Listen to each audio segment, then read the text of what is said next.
తీవా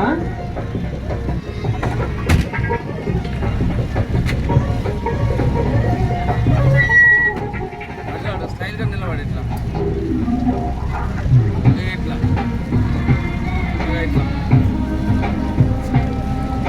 okay sir ఇట్లా లేదు ఒకళ్ళు ఇంకా అయిపోద్ది అక్కడికి వెళ్ళేలోపు సార్. ఓకే మీకు అందరి కోసం మళ్ళీ ఇంకో స్కిట్ చేస్తాం సార్. చేయమంటారా?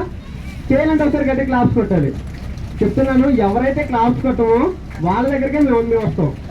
ఓకేనా? అరే నేనేనా?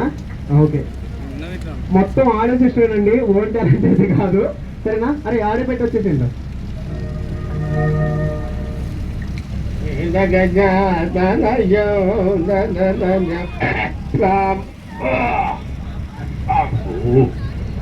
చాలా ముత్తాయసంగా ఉంది.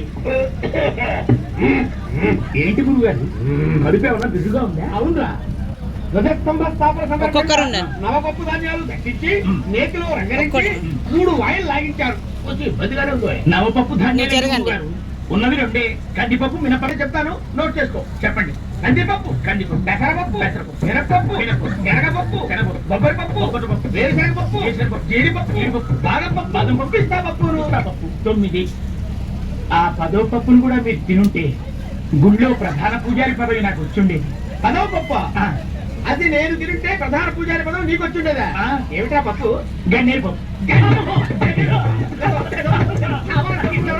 చంపేస్తారు జనవచరాలు చూడు.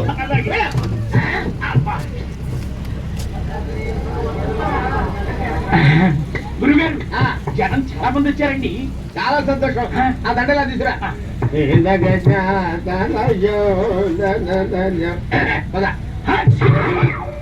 దరిద్రుడా, శుభమాటూ హరికం చెప్పడానికి వెళ్తుంటా దరిద్రం తుమ్ములేమిట్రా? నీ ఇచ్చుడా ఏం జరుగుతుందో ఏమిటో పద. గురుగారు, ఏంటంటే అసహ్యంగా పెద్ద పెద్ద వాళ్ళు చాలా మంది వచ్చారు. వస్తే వెళ్ళిపోతానుకున్నావా? కృతిలో కలిపేయండిరా. నమ శివాయ, హర హర మహాదేవ, శంభో శంకర. మహాజల్లారా, కథాకాలక్షేపానికి ముందు 2-3 త్యాగరాయ కృతులు వదులుతా. ఒకటి సరిపోతుంది.